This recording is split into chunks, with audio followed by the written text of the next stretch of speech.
Good morning. Today we have another Autoacer video for y'all on a Toyota RAV4. You guys remember the last Autoacer video we did? We installed a bunch of parts on my Tacoma out front.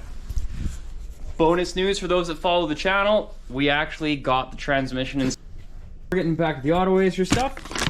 Goes without saying, you do this repair at your own risk. I'm not responsible for the, outcome, but here's a good way to show you an easy way to do the lift kit because you don't need that many fancy tools.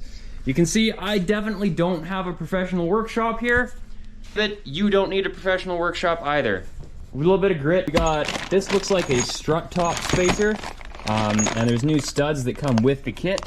Big plus, and it'll sit just right up on top of the strut there. For the back, it looks like it's got coilovers or something, so these will just go above the spring. So the first thing we're gonna do is jack up the front end of this vehicle and then start working on the struts.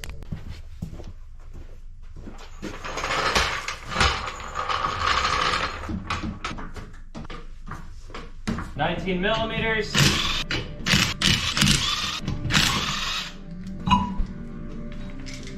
Let's take a look at how this vehicle's put together. So I've never actually worked on a RAV4 before. The shock boot's a little torn up on this, but the shock seems fine. Probably wouldn't be a bad idea to extend that with something. These are probably 14 millimeter bolts. I think they're... We'll fire these guys out and then I'll touch back with you. Looking like that.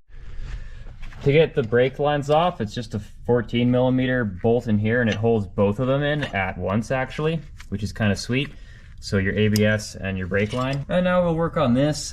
The only tip I can give you is to be patient with these. Half the time they strip out and they have to be cut off. So clean out the Allen keyhole as best as you can and then just kind of gradually and slowly loosen it out. These next couple bolts are probably going to be alignment bolts. I'm not 100% sure. So I've marked them just so that I know I can keep them in the same position when I put it all back together. They're actually not alignment bolts, so I don't know how to adjust the camber. Maybe it's not adjustable, I don't know. That would be weird. Anyway, it'll just shake loose. There we go. You've all seen this before. We got ratchet straps and we just thread them through themselves and compress the spring that way. We need access to this in order to get these studs out and put the new ones in. Anyway, so we're gonna take the strut top hat off and then put it back together with this puck installed. Whoa, we got some fancy architecture in here. I wish it wasn't like this. Well, all right, so the bearings are just in a little ring. It just lifts right out. Now I can just go over and hammer this out as usual.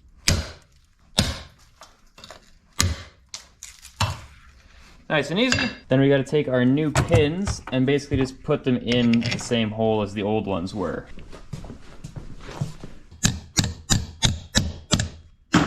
Just like that.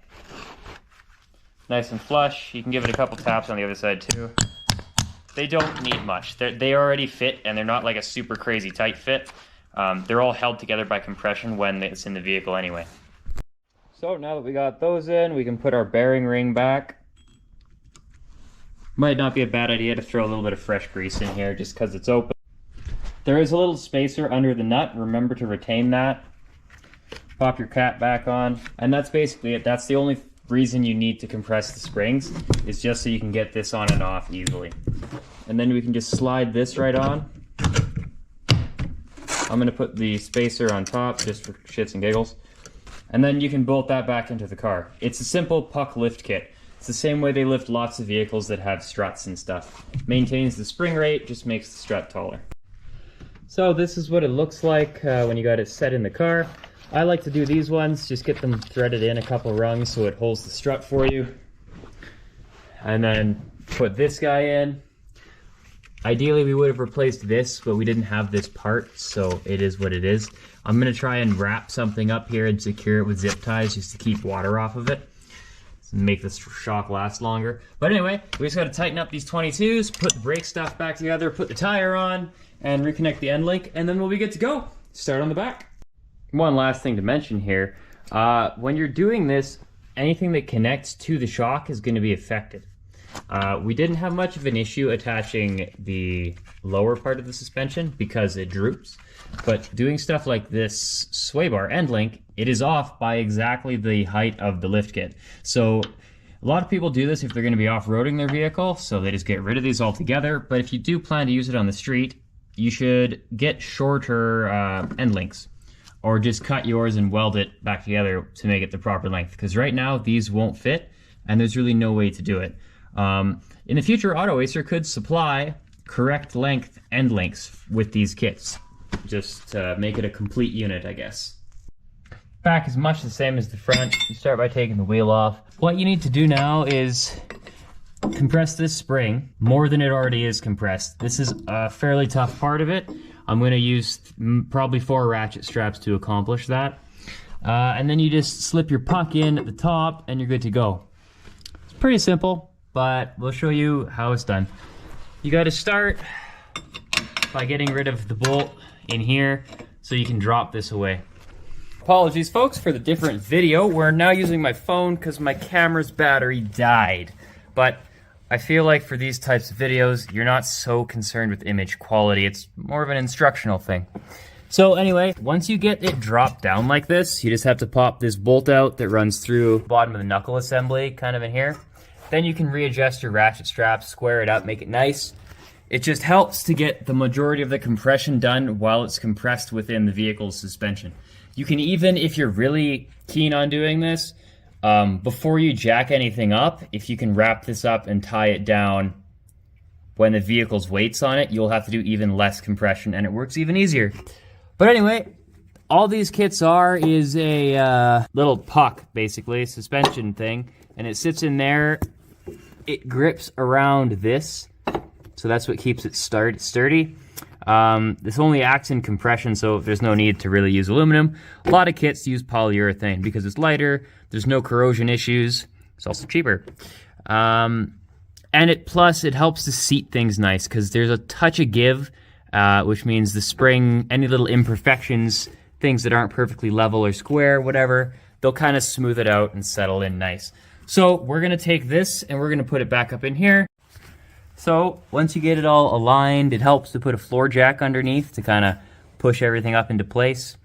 Then you just got to get this thing lined up, throw that bolt in, put your end link back on, and then we can put it down and I can show you what this side of the vehicle looks like once it's had the kit installed versus the other side when it hasn't had the kit installed. We'll take some measurements underneath low-hanging areas to give you an idea of clearance and how it changes, and then some farther back shots so you can see what it does to the appearance of the vehicle. So we got the kit installed in the back. You can maybe kind of sort of see it from underneath. I don't know, that's not the point. Anyway, you can see how much further these wheels are drooping than they are on this side, which is not lifted. So you can see the kit is about 1.5 inches. We're going to take it off the jacks now, and then we'll rest it and show you both sides so you can get an idea about what it looks like, and then we'll... this is what the vehicle looks like now. So if I go right in front and sit in the middle, you can tell it's angled. Right, it's about it's 1.5 inches, I'd say, higher on the passenger side. You got way more room in the wheel arches. Like I can fit my fingers extended up in here in the front and in the back. Same thing. If we compare it to the other side, you'll see in the back, right, I can get like 3 fingers extended, not even. And then it's kind of the same story up here in the front. So you do get an appreciable increase in clearance. It doesn't really affect articulation, like I said before. Just because it's a puck, it's not a longer spring. But if we put you down on the ground, you can even see there's just more clearance on the left side of the vehicle than there is on the right, because it drops these control arms down, and that effectively lifts the rest of the vehicle up, this, you know, the space of the puck. So, you know, this side has got about 6 inches of room. This side's got closer to 7 or 8 because of the spacer we put in. And it tracks all the way through to the back as well. But it's not super noticeable overall. Like, if you were to just walk past it in a parking lot and it was lifted on all corners, you probably wouldn't know. It's not that obvious, unless you're a car nerd.